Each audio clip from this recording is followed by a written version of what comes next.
Bienvenue sur la chaîne Livre Audio Français Complet. Pensez à vous abonner pour ne pas rater les épisodes prochains. Bill Denbrough s'accorde un congé.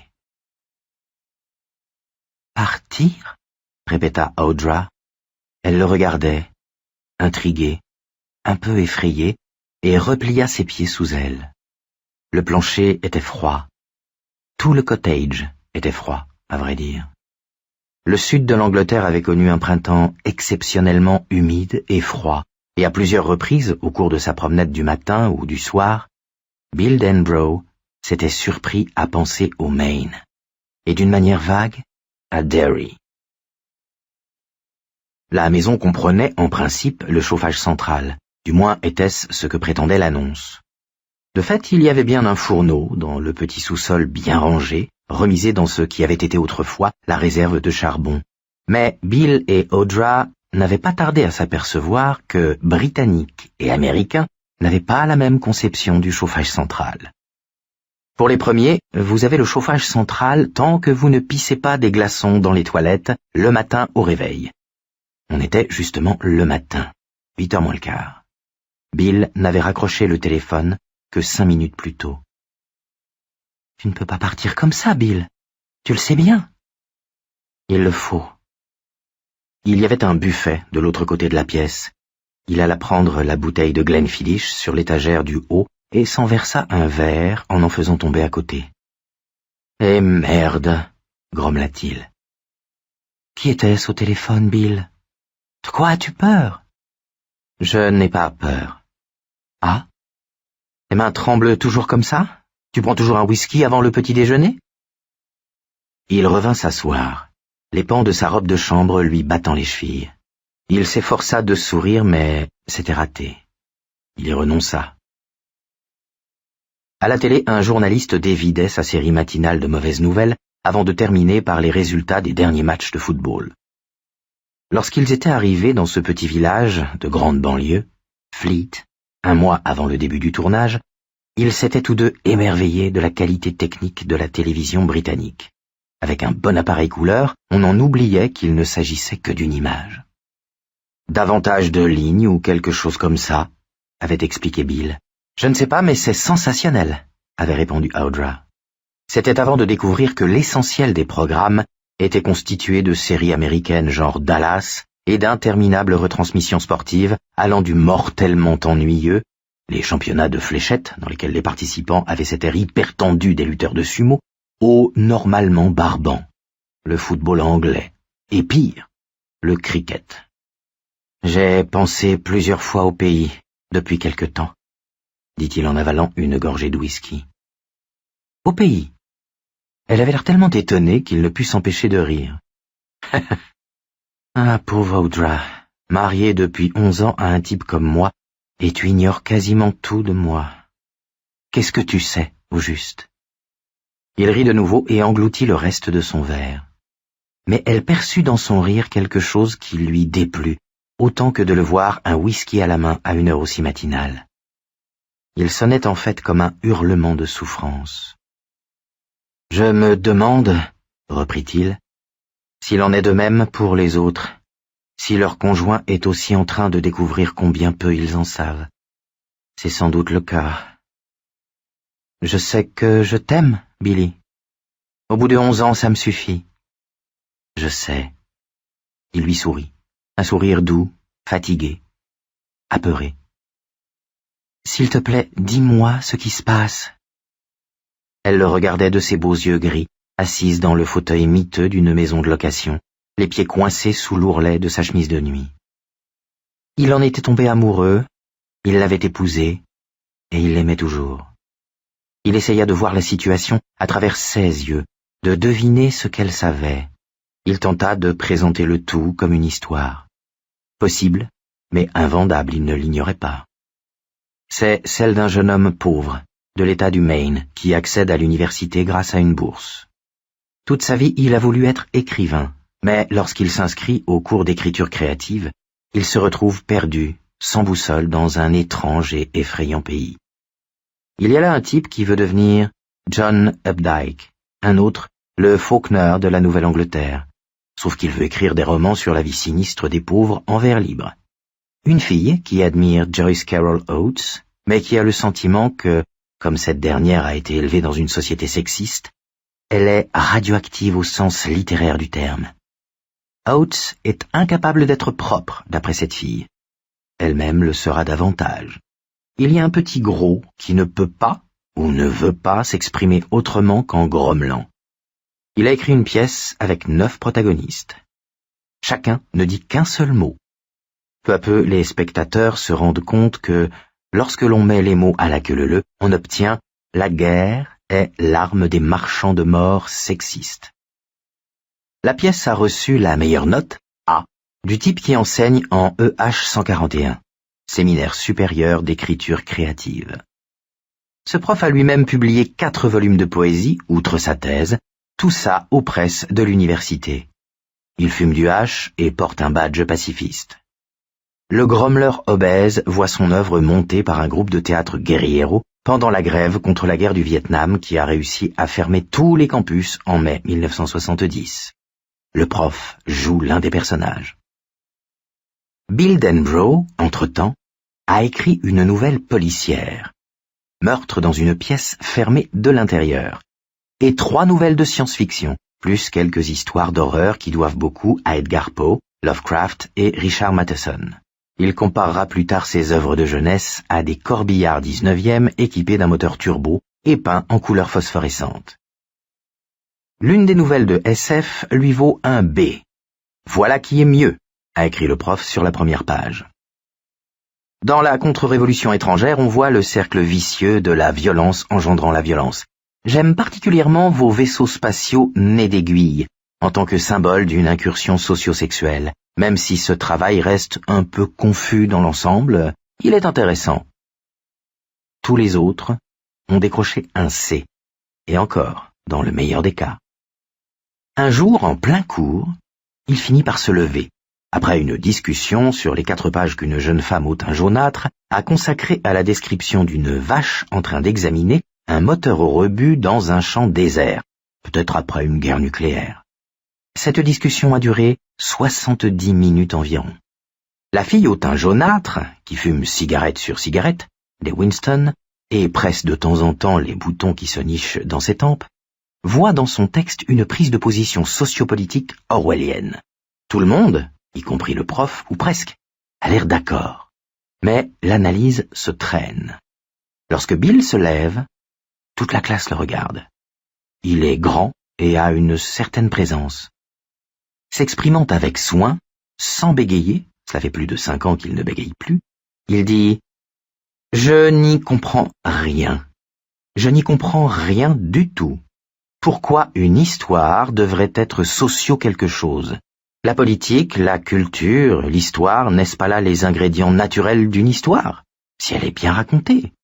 Je veux dire... » Il regarde autour de lui, ne voit que des regards hostiles, et se rend vaguement compte qu'on considère ses propos comme une attaque. Peut-être après tout. Sans doute pense-t-il qu'un marchand de mort sexiste se trouve parmi eux. Est-ce qu'on ne peut pas laisser une histoire être simplement une histoire ?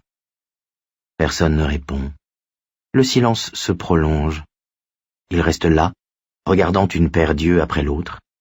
La fille jaunâtre lâche un nuage de fumée et écrase son mégot dans le cendrier, qu'elle trimballe partout avec elle. C'est finalement le prof qui prend le premier la parole et dit d'une voix douce, comme s'il s'adressait à un enfant piquant une colère inexplicable, « Croyez-vous que Faulkner racontait simplement des histoires ? Que Shakespeare ne cherchait qu'à faire du fric ? Allez, Bill, dites-nous le fond de votre pensée. » « Je pense que ce n'est pas loin de la vérité, » répond-il, après avoir sérieusement réfléchi à la question, et dans leurs yeux il lit sa damnation. « Je dirais, » dit le prof, jouant avec son stylo et souriant à Bill, les yeux mi-clos, « qu'il vous reste énormément de choses à apprendre. » Les applaudissements partent de quelque part au fond de la salle. Bill sort, mais revient la semaine suivante, bien déterminé à ne pas lâcher comme ça. Entre-temps, il a écrit une histoire intitulée « Les Ténèbres », dans laquelle un petit garçon découvre un monstre tapi dans la cave de la maison. Il l'affronte et finit par le tuer. Il a éprouvé une exaltation quasi religieuse en la rédigeant. Il avait plutôt l'impression de laisser couler l'histoire de lui que de l'écrire. À un moment donné, il a posé sa plume et tendu sa main douloureuse et brûlante dans la nuit à -10 de décembre, où le changement de température l'a presque fait fumer. Il est sorti faire un tour, ses bottes crissant dans la neige, comme de petits gonds qui réclament de l'huile, et sentait l'histoire grossir dans sa tête. C'était un peu effrayant, la façon dont elle exigeait de sortir, comme si elle allait lui jaillir des yeux si sa main n'était pas assez rapide pour la rendre concrète. « Je vais te faire sortir cette merde de là », confie-t-il alors au vent et à l'obscurité. Puis, il rit brièvement, un rire un peu nerveux.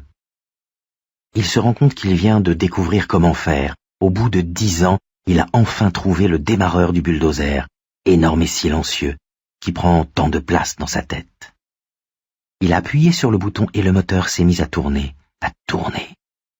Pas jolie, la grosse machine, pas le genre à emmener les filles au bal, ni un signe extérieur de richesse. Elle est faite pour bosser. Elle peut tout renverser sur son passage. S'il ne prend pas garde, elle lui passera dessus. Il se précipite à l'intérieur et termine Les Ténèbres, à toute vapeur, écrivant jusqu'à 4 heures du matin pour finir par s'endormir sur l'appareil à relier. Si quelqu'un lui avait fait remarquer qu'il s'était inspiré de son frère George, il aurait été surpris. Cela faisait des années qu'il n'avait pas pensé à George. C'est du moins ce dont il était persuadé. L'histoire lui est rendue avec un F, comme un coup de fouet en travers de la première page, et ce commentaire écrit en dessous, en gros caractères, « Roman de gare bon pour la poubelle ». Bill prend les 15 feuillets de son manuscrit, va jusqu'au poêle, ouvre le portillon. Il est sur le point de les jeter au feu lorsqu'il est frappé par l'absurdité de son geste. Il retourne s'asseoir, regarde un poster des Grateful Dead et se met à rire. Roman de gare. Parfait. Plein de gens passent par les gares. En avant pour le roman de gare, s'exclame-t-il à voix haute. Puis, il éclate de rire jusqu'à ce que les larmes lui coulent des yeux. Il retape la première page, celle qui comporte l'appréciation du prof, et envoie la nouvelle à un magazine masculin, La Cravate Blanche, qui, d'après Bill, devrait plutôt s'appeler Femme nue à tous les étages. Néanmoins, un encart explique qu'on recherche des histoires d'horreur, et les 2 numéros qu'il s'est procurés contiennent effectivement des histoires d'horreur, de chacun, coincés entre des filles nues et des pubs pour des films porno et des pilules aphrodisiaques. L'une des nouvelles, due à un certain Dennis Etchison, est même très réussie. Il envoie Les Ténèbres sans grand espoir. Ce n'est pas la première fois qu'il soumet ses productions à des revues sans obtenir autre chose que des refus polis. Et il est à la fois estomaqué et ravi quand La Cravate Blanche lui annonce qu'elle achète la nouvelle pour $200, payable à la parution. Le responsable éditorial ajoute un petit mot dans lequel il la qualifie de « la meilleure histoire d'horreur depuis The Jar » de Bradbury.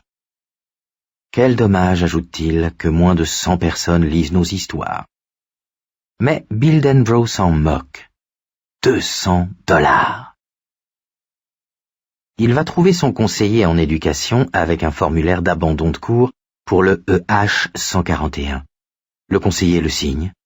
Bill Denbrough agrafe le formulaire à la note flatteuse de l'éditeur et appose les 2 sur la porte du prof. Dans un coin du tableau d'information, il aperçoit une caricature pacifiste. Et soudain, comme si elle agissait d'elle-même, sa main prend un stylo dans sa poche et écrit ceci en travers de la caricature. Si fiction et politique arrivent un jour à être réellement interchangeables, alors je me tuerai. Je ne saurais pas quoi faire d'autre. La politique, ça change toujours. Les histoires, jamais. Il s'arrête un instant, puis, se sentant un peu mesquin mais incapable de se retenir, il ajoute « Je dirais que vous avez encore beaucoup à apprendre. » Le formulaire lui revient par la poste du campus 3 jours plus tard, signé du prof. Dans la case « Niveau au moment de l'abandon » ne figure pas le médiocre C auquel ses travaux lui auraient donné légitimement droit, mais un autre F, tracé d'une main rageuse. En dessous, le prof a écrit « Croyez-vous que l'argent prouve quoi que ce soit, Denbrough ?» Eh bien, à la vérité, oui, déclare Bill Denbrough à son appartement vide, avec un nouvel accès de rire hystérique. En fin de cursus universitaire, il se permet d'écrire un roman, car il n'a aucune idée de ce qui l'attend. Il sort de cette expérience blessé et effrayé, mais vivant, avec un manuscrit faisant près de 500 pages. Il l'envoie à un éditeur, Viking Press, sachant que ce ne sera que l'une des nombreuses étapes de son livre. Mais il aime le petit dracard qui symbolise cette maison. Autant commencer par elle. La première étape sera cependant la dernière. Viking achète le manuscrit. Et pour Bill Denbrough, le conte de fées commence. Celui que l'on appelait naguère Bill le Bègue connaît la gloire à 23 ans. 3 ans plus tard, à quelques 5000 kilomètres de la Nouvelle-Angleterre du Nord, il accède à une forme plus bizarre de célébrité en épousant, à Hollywood, une femme qui est une vedette de cinéma, et son aîné, de 5 ans. Les écotiers mondains leur donnent 6 mois. Divorce ou annulation, tel est à leur avis le seul pari à prendre. Amis et ennemis de l'un et de l'autre partagent ce sentiment. En plus de leur différence d'âge, tout semble les séparer. Lui est grand, perd ses cheveux, manifeste une tendance à l'embonpoint et, en société, s'exprime avec lenteur, quand toutefois il réussit à sortir un mot. Audra, de son côté, les cheveux châtain clair, faite au moule, est une femme superbe, une véritable créature de rêve, à demi divine. On l'avait engagée pour rédiger le scénario tiré de son 2e roman, Les Rapides des Ténèbres, avant tout parce que, parmi les clauses de cession de droit, figure en toutes lettres celle que l'auteur doit au moins réaliser la première mouture de l'adaptation cinématographique, en dépit des hauts cris de son agent. Et il s'en est fort bien tiré. Puis on l'a invité à Universal City pour superviser les réaménagements dans le cadre des réunions de production. Son agent est une petite femme du nom de Susan Brown. Elle mesure exactement 1,50 m de haut, elle déborde d'énergie jusque dans son langage, et elle se montre on ne peut plus catégorique. « N'y va pas, Billy, dit-elle. Envoie-les se faire foutre. Il y a beaucoup de fric d'engagés dans cette affaire, et ils trouveront bien quelqu'un de compétent pour donner un coup de brosse à ton scénario. Goldman lui-même, peut-être bien. Qui? William Goldman, le seul bon écrivain à avoir sauté le pas et à s'en être bien tiré. Mais de quoi parles-tu, Suzanne? Il a réussi à faire son trou à Hollywood, et il est resté bon. Ce qui est aussi difficile que de vaincre un cancer du poumon. C'est possible. Mais qui tient à essayer? Le sexe, l'alcool, tu vas te brûler les ailes, sans parler de leur nouvelle saloperie de drogue. Son œil noisette, pétillant d'une fascination un peu folle, a une expression aussi véhémente que ses paroles. Et si c'est un nulard et non pas Goldman, qu'est-ce que tu en as à foutre? Le bouquin est là, sur l'étagère, et ils ne peuvent pas en changer un mot. Écoute, Suzanne, c'est toi qui m'écoutes, Billy. Prends l'oseille et tire-toi. Tu es jeune et solide, c'est ce qu'ils aiment. Si tu vas là-bas, ils vont commencer par te faire perdre le respect que tu as de toi-même, sans parler du talent d'écrire en allant tout droit de A à B. En fin de compte, ils vont te châtrer. Tu écris comme un adulte, mais tu n'es qu'un gosse avec une grosse tête. Il faut que j'y aille. Y a pas quelqu'un qui a pété ici? Sûrement parce que ça commence à puer. Mais il le faut. Je n'ai pas le choix. Seigneur Jésus, il faut que je quitte la Nouvelle-Angleterre. Il redoute de dire ce qui va suivre. C'est comme lâcher un juron. Mais il le lui doit bien. Il faut que je quitte le Maine. Et pour quelle raison, grand Dieu? Je ne sais pas. Mais il le faut. Parles-tu sérieusement, Billy? Ou me racontes-tu une de tes histoires? Sérieusement. Cette conversation a lieu au lit. Elle a de petits seins, gros comme des pêches, doux comme des pêches. Il l'aime énormément, mais pas de la bonne manière, comme ils le savent tous les deux. Elle est assise, un bouillonnet de drap lui cache le sexe. Elle allume une cigarette. Elle pleure, mais il doute qu'elle sache qu'il sait. Ce n'est que son œil trop brillant. Ce serait un manque de tact que d'en parler, et il n'en parle donc pas. Il ne l'aime peut-être pas de la bonne manière, mais il se fait beaucoup de mauvais sang pour elle. « Eh bien, vas-y !» dit-elle d'un ton sec et neutre en lui tournant le dos. « Passe-moi un coup de fil quand t'en pourras plus, si t'en as encore la force. Je viendrai ramasser les morceaux s'il en reste. » Au cinéma, Les Rapides des Ténèbres deviennent La Fosse du démon noir, avec Audra Phillips dans le premier rôle. Le titre est abominable, mais le film tout à fait réussi, et Bill Denbrough ne perd rien d'autre à Hollywood que son cœur. « Bill !» répéta Audra, l'arrachant à l'évocation de ses souvenirs. Elle avait coupé la télé. Il jeta un coup d'œil par la fenêtre et constata que le brouillard était toujours aussi épais. « Je vais te dire tout ce que je pourrais, dit-il. Tu le mérites bien, mais fais tout d'abord 2 choses pour moi. Entendu. Prépare-toi une autre tasse de thé et dis-moi ce que tu sais de moi, ou ce que tu crois savoir. » Elle le regarda, intriguée, et alla jusqu'au buffet. « Je sais que tu es originaire du Maine, » répondit-elle en se versant une nouvelle tasse de thé. Elle n'était pas anglaise, mais elle parlait avec une pointe d'accent anglais qui venait du rôle qu'elle tenait dans La Mansarde, le film qu'ils étaient venus tourner ici, le premier écrit par Bill. On lui avait également proposé la mise en scène, mais grâce à Dieu, il avait refusé. Sinon, son départ brusqué aurait été une catastrophe. Il savait bien ce que tout le monde allait dire. Que Bill Denbrough s'était enfin montré sous son vrai jour. Encore un foutu écrivain, plus fou que tout un asile. Et Dieu sait qu'il se sentait cinglé en ce moment. « Tu avais un frère que tu aimais beaucoup et qui est mort, » reprit Audra.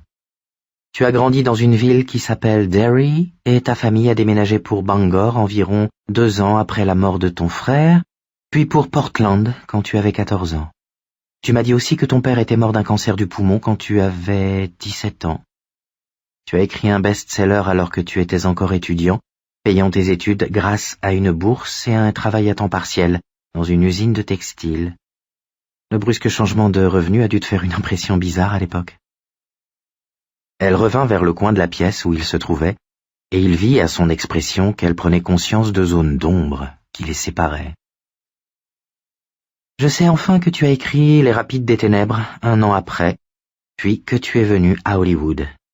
Et 1 semaine avant le début du tournage, tu as rencontré une femme du nom d'Audra Phillips qui était en train de perdre les pédales.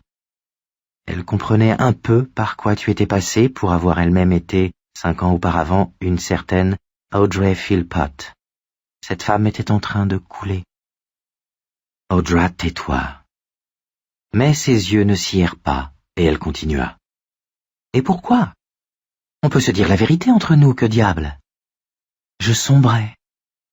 J'avais découvert les poppers 2 ans avant de te rencontrer, et la coke 1 an après les poppers. Je trouvais que c'était encore mieux.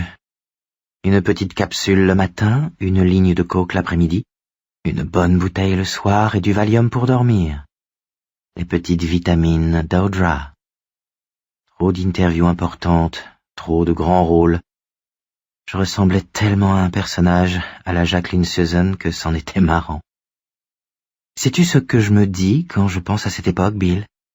Non. Elle prit un peu de thé sans le quitter des yeux et sourit. Que c'était comme courir sur le tapis roulant de l'aéroport de Los Angeles. Comprends-tu? Pas exactement, non. C'est un tapis roulant qui fait 500 mètres de long.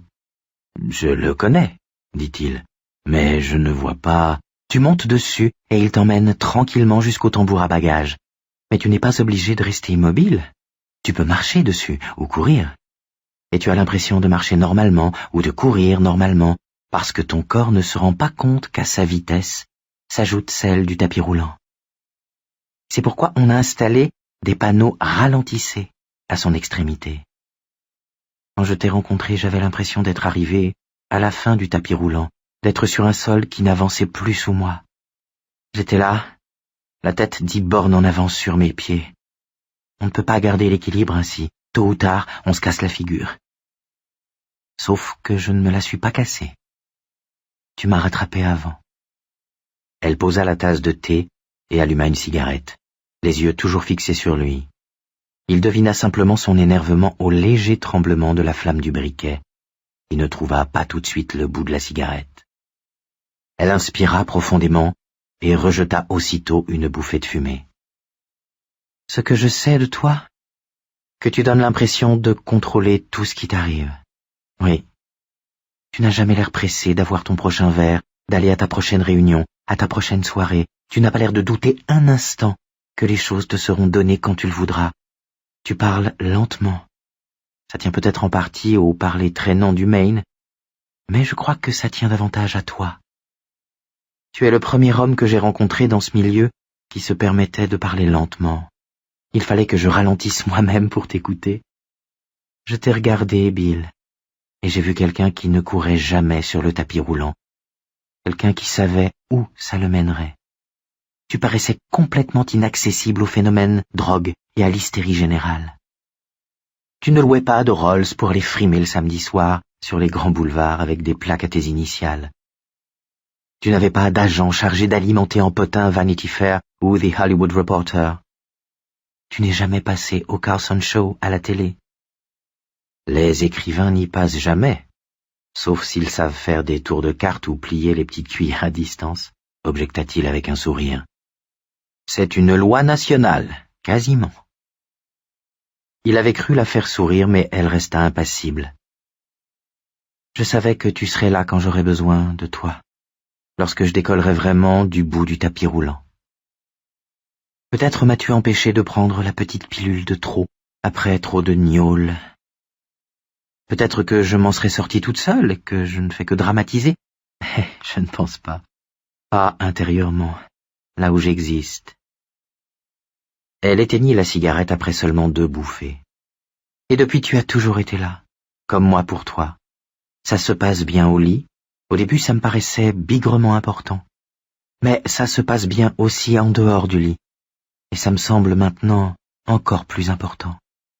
J'ai l'impression que je pourrais même vieillir sans toi et ne pas m'effondrer pour autant. Je sais que tu bois trop de bière et ne prends pas assez d'exercice. Je sais aussi que certaines nuits tu fais de mauvais rêves. Il sursauta, désagréablement pris de court. Il avait presque peur. Je ne rêve jamais. Elle sourit.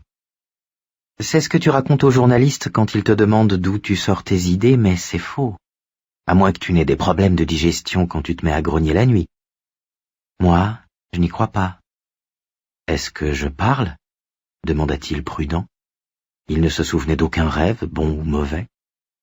Audrey acquiesça. Parfois, mais je n'arrive jamais à saisir ce que tu dis, et 1 ou 2 fois, tu as pleuré. Le visage vide, il la regarda. Il avait un mauvais goût dans la bouche qui lui descendait jusqu'au fond de la gorge, comme une traînée d'aspirine mal dissoute. Tu sais donc maintenant à quoi ressemble la peur. Il était temps, si l'on songe à tout ce que tu as écrit sur la question, se dit-il. Il supposa que c'était une idée à laquelle on pouvait s'habituer, à condition de vivre assez vieux. Les souvenirs commencèrent soudain à se bousculer en lui, comme si un sac noir, au fond de son esprit, se mettait à gonfler et à menacer de cracher de méphitiques rêves. Images tirées de son inconscient, pour les faire surgir dans le champ de vision mentale que commandait son esprit rationnel de veille. Si cela se produisait d'un seul coup, il deviendrait fou. Il tenta de les repousser, avec succès, mais non sans avoir eu le temps d'entendre une voix. La voix d'un enterré vivant, qui serait monté du sol. La voix d'Eddie Casbrack. Tu m'as sauvé la vie, Bill. Ils finissaient par me rendre fou, ces garçons. Par moments, j'avais l'impression qu'ils voulaient ma peau, vraiment. Tes bras, dit Audra. Bill baissa les yeux. Il avait la chair de poule, ou plutôt la chair d'autruche, tellement étaient grosses les bosses sur sa peau, comme des œufs d'insectes. Tous deux regardaient sans rien dire, comme s'il s'agissait d'une intéressante curiosité dans un musée. Lentement, la chair de poule se résorba. Dans le silence qui suivit, Audra reprit « Et je sais aussi une dernière chose, à savoir que quelqu'un t'a appelé ce matin des États-Unis, te demandant de me quitter. » Il se leva, eut un bref coup d'œil pour les bouteilles d'alcool, puis alla dans la cuisine, d'où il revint avec un verre de jus d'orange. Tu sais que j'avais un frère et qu'il est mort. Ce que tu ne sais pas, c'est qu'il a été assassiné. Audra eut un léger hoquet d'étonnement. Assassiné? Oh, Bill. Comment se fait-il que tu ne m'aies jamais rien dit? Il eut de nouveau ce rire bref et sec, comme un aboiement. Ah, je l'ignore. Mais qu'est-ce qui s'est passé? Nous vivions à Derry, à l'époque. On venait de subir une inondation, mais le pire était passé. Et George s'embêtait. J'étais au lit avec la grippe. Il voulait que je lui fasse un bateau en papier journal. J'avais appris ça l'été précédent, en colo. Il avait imaginé de le faire naviguer sur les caniveaux de deux rues en pente, Witcham et Jackson Streets. Il débordait encore. Je lui ai fabriqué son bateau, il m'a remercié et il est sorti. C'est la dernière fois que j'ai vu mon frère George vivant. Sans la grippe, je l'aurais peut-être sauvé. Il se tut, se frottant machinalement la joue gauche de la main droite comme s'il vérifiait l'état de son rasage. Agrandi par ses vers, ses yeux avaient une expression songeuse, mais il ne la regardait pas. Ça s'est passé sur Witcham Street, pas très loin de l'intersection avec Jackson Street. Celui qui l'a tué lui a arraché le bras gauche, comme un morveux arrache une aile à une mouche. L'autopsie a conclu qu'il était mort soit de l'état de choc, soit de la perte de sang. Je n'ai jamais bien vu où était la différence quant à moi. Seigneur, oh Bill, tu te demandes sans doute pour quelle raison je ne t'en ai jamais parlé. En vérité, je me le demande moi-même. Voici 11 ans que nous sommes mariés, et c'est la première fois que je te dis ce qui est arrivé à Georgie. Je connais toute ta famille, y compris tante et oncle. Je sais que ton grand-père est mort dans son garage d'Iowa City en faisant le con avec sa tronçonneuse après avoir bu un coup de trop. Tout cela, je le sais, parce que nous sommes mariés, et qu'au bout d'un certain temps, les gens mariés savent à peu près tout l'un de l'autre. Et même si ça les barbe et qu'ils n'écoutent pas, ils finissent par en être imprégnés comme par osmose, à moins que je ne me trompe. Non, pas du tout. Et nous avons toujours parlé très librement, n'est-ce pas? Et jamais au point de nous ennuyer et de devoir parler d'osmose. Eh bien, jusqu'à aujourd'hui, c'est ce que j'aurais dit. Voyons, Audra. Tu sais tout ce qui m'est arrivé depuis ces 11 dernières années, chaque affaire, chaque idée, chaque refroidissement, chaque ami et même chaque type qui a tenté de me faire du tort, tu es au courant de tout. Tu sais que je couchais avec Susan Brown. Tu sais qu'il m'arrive de larmoyer quand j'ai trop bu et que je mets la musique trop fort. Les Grateful Dead en particulier, dit-elle, ce qui le fit rire. Et cette fois, elle lui rendit son sourire. Tu es aussi au courant des choses importantes, les projets qui comptent pour moi. Oui, il me semble. Mais cela... Elle se tut, secoua la tête et réfléchit quelques instants. Et quel est le rapport entre ton frère et ce coup de fil, Bill? J'y viendrai, en temps voulu. N'essaie pas de me faire brûler les étapes, on s'y perdrait. C'est tellement énorme et tellement horrible, bizarrement horrible, que je m'efforce de m'en approcher en catimini. Vois-tu, ça ne m'est jamais venu à l'esprit de te parler de Georgie. Elle le regarda, fronça les sourcils et esquissa ce geste de la tête qui trahit l'incompréhension. Ce que j'essaye de te dire, Audra, c'est qu'il y a plus de 20 ans que je n'ai pas pensé à George. Tu m'as pourtant dit que tu avais un frère du nom de... Je me suis contenté de répéter un fait, c'est tout. Son nom n'était qu'un mot. Il ne projetait aucune ombre dans mon esprit. Il en projetait sans doute une sur tes rêves, je crois, dit Audra d'une voix douce. Les grognements? Les pleurs? Elle acquiesça. Tu as probablement raison, admit-il. Tu as même certainement raison. Mais les rêves dont on ne se souvient pas ne comptent pas vraiment, n'est-ce pas? Es-tu en train de m'expliquer que tu n'as pas pensé une seule fois à lui? Pas une seule fois. Elle secoua la tête, sincèrement incrédule. Pas même à sa mort horrible? Pas jusqu'à aujourd'hui, Audra. Elle leva les yeux sur lui et de nouveau secoua la tête. Avant notre mariage, tu m'as demandé si j'avais des frères et sœurs, et je t'ai répondu que j'avais eu un frère, mais qu'il était mort quand j'étais encore gamin. Tu savais que j'avais perdu mes parents, et toi-même, tu es d'une famille tellement nombreuse que tu as largement de quoi t'occuper. Mais ce n'est pas tout. Que veux-tu dire? George n'est pas le seul à être passé dans ce trou noir. C'est pareil pour Derry. Ça fait plus de 20 ans que je n'y ai pas pensé. Tout comme les copains que j'avais là-bas. Eddie Casbrack, Richie la grande gueule, Stan Uris, Bev March. Il passa la main dans ses cheveux clairsemés et rit nerveusement. C'est comme si j'avais souffert d'une amnésie tellement grave que j'avais oublié tout ça.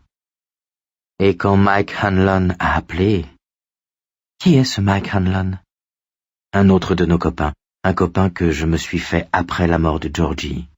Évidemment, il a grandi lui aussi, comme nous tous. C'était Mike au téléphone, par câble transatlantique. Il a dit « Bonjour, je suis bien chez Mr. and Mrs. Denbrough ». J'ai répondu que oui, et il a dit « C'est toi, Bill ?» C'est Mike Hanlon au téléphone. Ça ne me disait absolument rien. Il aurait pu aussi bien vouloir me vendre des encyclopédies. Puis il a ajouté « de Derry ». Et quand il a dit ça, on aurait cru qu'une porte s'ouvrait en moi et qu'il en sortait une épouvantable lumière. Alors je me suis rappelé qui il était. Je me suis rappelé Georgie, puis tous les autres. Ça s'est passé... Il fit claquer ses doigts, comme ça, et j'ai compris qu'il allait me demander de venir. De revenir à Derry? Ouais. Il enleva ses lunettes, se frotta les yeux et la regarda. De sa vie, elle n'avait jamais vu un homme avec un air aussi effrayé. Revenir à Derry, parce que nous l'avions promis, m'a-t-il rappelé. C'est vrai? Nous l'avons promis, tous, toute la bande. Nous nous tenions dans le ruisseau qui court dans les friches mortes, en cercle, la main dans la main, chacun avec les paumes entaillées, un groupe de gosses qui jouent à devenir frères de sang. Sauf que c'était sérieux. Il tendit vers elle ses mains ouvertes et elle vit, au creux de chacune d'elles, comme un petit treillis de lignes blanches, du tissu cicatriciel. Elle avait tenu cette main, ces deux mains, un nombre incalculable de fois, mais jamais encore elle n'avait remarqué ces cicatrices. Elles étaient à peine discernables, certes, mais elle aurait cru. Cette soirée, la partie, pas celle où ils s'étaient rencontrés, même si elle était parfaitement symétrique de l'autre, mais celle qui avait fêté la fin du tournage de La fosse du démon noir. Elle avait été bruyante et bien arrosée, dans le plus pur style Topanga Canyon. Il s'y était peut-être dit un peu moins de vacherie que dans d'autres soirées de LA auxquelles elle avait assisté, sans doute parce que le tournage s'était mieux passé que tout ce que l'on aurait pu normalement espérer, et que chacun le savait. C'était pour Audra Phillips que ça s'était le mieux passé, puisqu'elle était tombée amoureuse de William Denbrough. Comment s'appelait déjà la chiromancienne amateur? Elle l'avait oublié, se rappelant seulement que c'était l'une des maquilleuses assistantes. Elle se souvenait comment la fille, à un moment de la soirée, avait enlevé sa blouse, elle portait en dessous le plus transparent des soutiens-gorge, et s'en était enturbanée pour se transformer en bohémienne. Complètement ivre de hache et de vin, elle avait passé le reste de la soirée à lire les lignes de la main, jusqu'à ce qu'elle s'écroule. Audra ne se rappelait plus si elle s'en était bien sortie ou non, avec humour ou bêtement. Elle était pas mal partie aussi elle-même, ce soir-là. Mais ce dont elle se souvenait parfaitement, en revanche, c'était le moment où la fille avait pris sa main et celle de Bill, les avait comparées et déclarées parfaitement complémentaires. « De vrais jumeaux !» s'était-elle exclamée. Elle n'avait pas oublié comment, piquée de jalousie, elle avait regardé la donzelle suivre les lignes dans la paume de Bill d'un ongle laqué à la perfection. Réaction stupide dans cette sous-culture est le milieu bizarre du cinéma à L.A., où les hommes tapotent les fesses des femmes aussi souvent qu'à New York, ils les embrassent sur la joue. Mais l'autre s'était attardé avec un geste qui avait eu quelque chose d'intime. Sauf qu'elle n'avait pas vu la moindre trace de cicatrice à l'époque. Elle avait observé la scène avec l'œil jaloux d'une amante, et elle ne doutait pas de la précision de son souvenir. Elle était sûre du fait, ce qu'elle expliqua à Bill. Il acquiesça. « Tu as raison, elle n'y était pas. Je ne pourrais pas en jurer, mais il me semble bien que je ne les avais pas non plus hier soir au pub. Nous avons fait un bras de fer pour les bières, Ralph et moi, et je crois que je l'aurais remarqué. » Il lui sourit. Un sourire sec, dépourvu d'humour et terrifié. « Je pense qu'elles sont revenues lorsque Mike m'a appelé. C'est ce que je crois. »« Ce n'est pas possible, Bill. » Elle tendit néanmoins la main vers son paquet de cigarettes. Bill regardait ses mains. « C'est Stan qui l'a fait, » dit-il. « Il nous a entaillés avec un fragment de bouteille de Coca-Cola. Je m'en souviens à la perfection maintenant. » Il leva sur Audra des yeux qui, derrière ses verres, avaient l'air à la fois blessés et intrigués. Je me rappelle l'éclat du verre dans le soleil. C'était une bouteille du nouveau modèle, le clair. Avant ça, les bouteilles de Coke étaient vertes. Tu te souviens? Elle secoua la tête, mais il ne la vit pas. Il étudiait toujours ses paumes. Je n'ai pas oublié non plus comment Stan s'est ouvert les mains en dernier, en essayant de nous faire croire qu'il allait se couper au poignet, au lieu de s'entailler un peu les paumes. Je me disais que c'était juste de la frime, mais j'ai eu comme un mouvement vers lui pour l'arrêter. Car pendant 2 ou 3 secondes, il a eu l'air sérieux. « Ça suffit comme ça, Bill, » dit-elle à voix basse. Cette fois-ci, il lui fallut immobiliser le briquet en se tenant le poignet droit de la main gauche, comme un policier en train de tirer. « Les cicatrices ne reviennent pas, » reprit-elle. « Ou elles restent, ou elles disparaissent. »« Tu les avais déjà vues, hein? C'est bien ça? »« Elles sont très légères, » répliqua Audra d'un ton plus aigu qu'elle l'aurait souhaité. « Nous saignions tous, nous étions dans l'eau, pas très loin de l'endroit où nous avions construit le barrage, dit Casbrack, Ben Hanscom et moi. »« Ben Hanscom, l'architecte? Y en a-t-il un de ce nom? Mais enfin, Bill, il vient de construire le nouveau centre de communication de la BBC. On se bagarre encore pour savoir si c'est un chef-d'œuvre ou une catastrophe. Eh bien, j'ignore si c'est le même type ou non. Ça me paraît peu vraisemblable, mais pas impossible après tout. Le Ben que j'ai connu était très fort quand il s'agissait de construire des trucs. Nous étions donc dans l'eau. Je tenais la main gauche de Bev March d'un côté et la main droite de Richie Tozier de l'autre. Dans l'eau, un peu comme un baptême style sud profond, après un prêche en plein air. À l'horizon, on voyait le château d'eau de Derry. Il était aussi blanc et immaculé qu'une robe d'archange, telle qu'on les imagine. Et nous avons promis, sous serment, que si ce n'était pas fini, que si jamais ça recommençait, nous reviendrions. On s'y remettrait pour l'arrêter, pour toujours. « Mais arrêtez quoi ?» cria-t-elle, soudain furieuse après lui. « Arrêtez quoi? De quoi parles-tu, nom de Dieu ?»« J'aurais préféré que tu ne demandes... » commença Bill, qui s'interrompit brutalement. Elle vit une expression d'horreur et de stupéfaction se répandre comme un nuage sur son visage. « Donne-moi une cigarette, » demanda-t-il. Elle lui passa le paquet, il en alluma une. C'était la première fois qu'elle le voyait fumer. Dans le temps, je bégayais aussi. « Tu bégayais? » ?»« Oui, à cette époque. Tu dis que je suis le seul homme que tu connaisses à L.A. qui se permette de parler lentement. À la vérité, c'est le contraire. Je n'ose pas parler vite.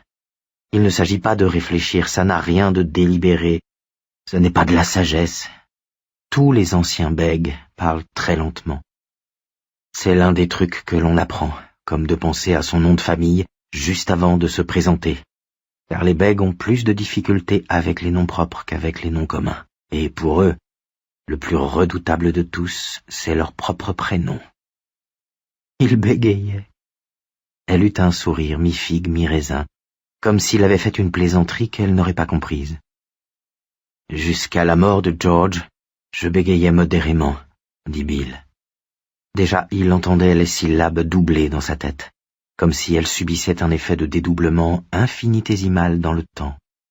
Les mots sortaient sans peine, avec le même débit lent habituel, mais dans son esprit, cela donnait George et modérément, au lieu de George et modérément.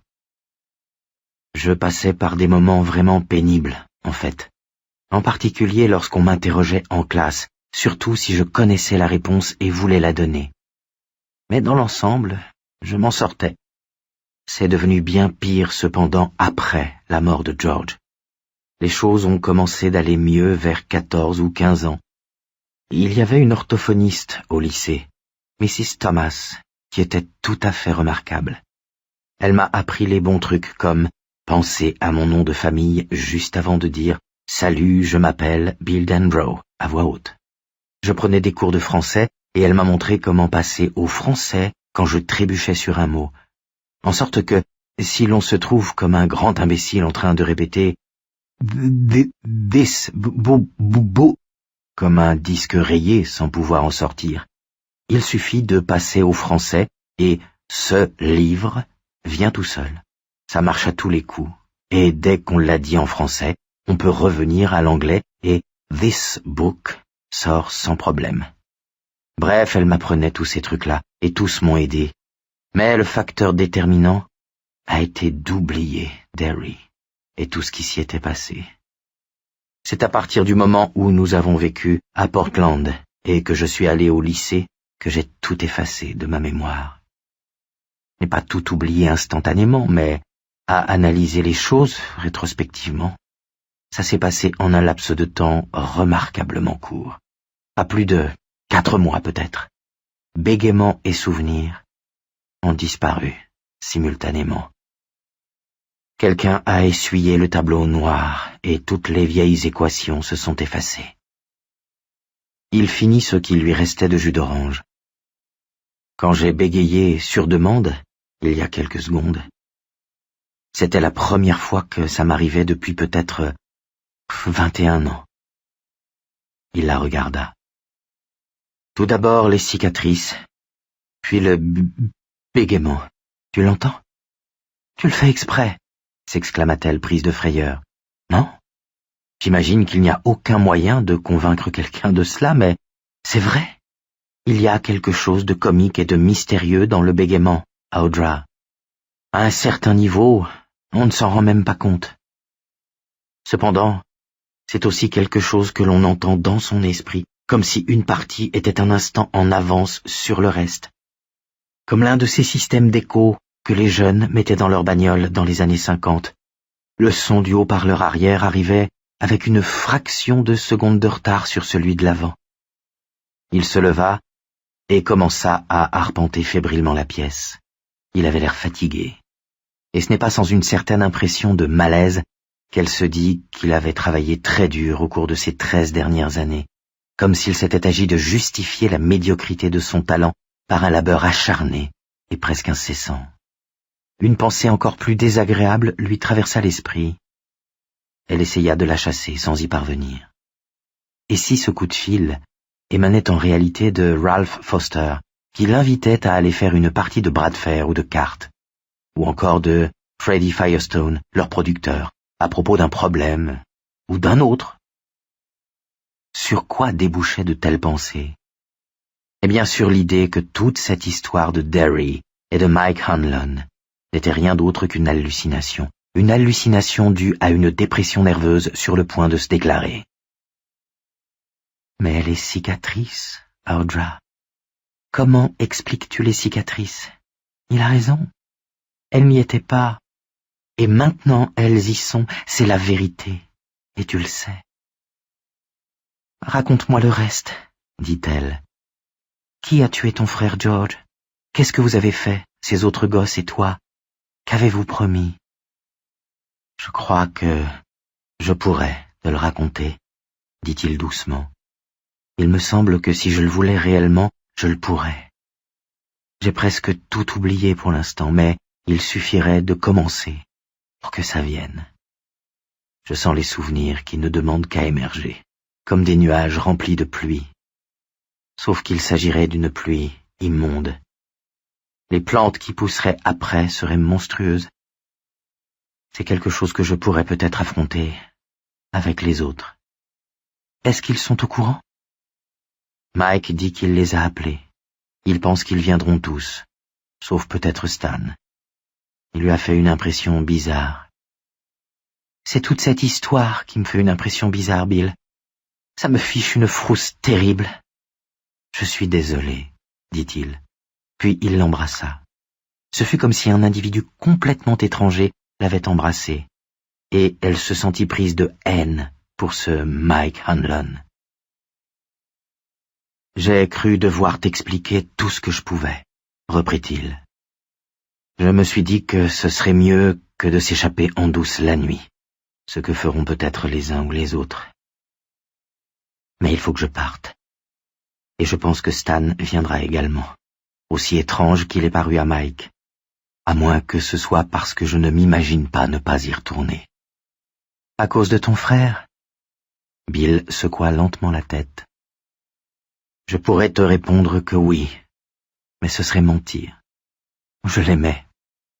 Je sais que ça doit faire drôle, après t'avoir dit que je n'avais pas pensé à lui depuis plus de 20 ans, mais j'aimais ce gosse, comme ce n'était pas possible. Il eut un petit sourire. Il piquait des crises, mais je l'aimais. Tu comprends? Audra, qui avait une sœur plus jeune, acquiesça. Mais ce n'est pas à cause de George. Je ne saurais pas expliquer.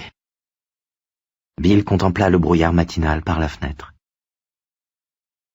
Je me sens comme doit se sentir un oiseau migrateur quand vient l'automne. Il sait, obscurément, qu'il doit retourner chez lui. C'est l'instinct, vois-tu, et quelque chose me dit que l'instinct est comme le squelette de fer qui se cache sous toutes nos idées et notre libre arbitre. Il y a certaines choses auxquelles on est incapable de dire non, à moins de se faire sauter la caisse. On ne peut pas refuser parce qu'en réalité, on n'a pas le choix. On ne peut pas empêcher que ça arrive, c'est tout. Il faut que je parte. Cette promesse, elle est dans mon esprit, comme un hameçon. Elle se leva et se dirigea vers lui d'un pas incertain.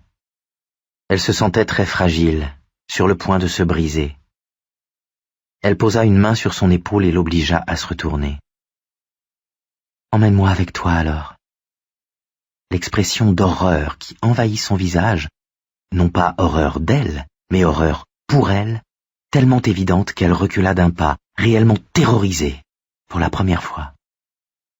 Non, répondit-il, c'est exclu, Audra. Je t'interdis même d'y penser. Pas question que tu approches Derry à moins de 5000 kilomètres. Derry va se transformer en un coin affreux pendant les 2 prochaines semaines. Tu vas rester ici, continuer le film et présenter toutes les excuses nécessaires pour moi. Promets-le-moi.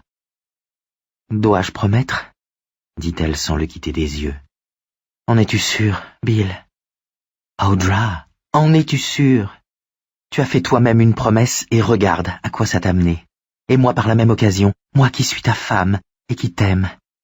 Il l'avait prise aux épaules, et ses grandes mains l'étreignaient à lui faire du mal. Promets-le-moi, promets-le-moi, Elle ne put en supporter davantage. Ce mot brisé, pris dans sa gorge, comme s'agite un poisson traversé par une phoène. Te le promettre? D'accord, je te le promets. Elle éclata en sanglots. Es-tu content maintenant, Seigneur? Tu es cinglé, toute cette histoire est cinglée, et moi, je promets. Il passa un bras autour d'elle et la conduisit sur le canapé, puis il lui apporta un brandy qu'elle but à petites gorgées, reprenant peu à peu le contrôle d'elle-même. Et quand pars-tu? Aujourd'hui, par le Concorde. Je peux y arriver de justesse en allant directement en voiture à Heathrow, au lieu de prendre le train. Freddy voulait me voir au studio après le déjeuner. Tu y vas à 9h, mais tu ne sais rien, d'accord? Elle acquiesça, à contre-cœur. Je serai à New York avant que les histoires commencent et à Derry avant le coucher du soleil, avec les bonnes correspondances. Et quand est-ce que je te revois? Demanda-t-elle doucement. Il passa son autre bras autour de ses épaules et la serra très fort contre lui, sans répondre à la question.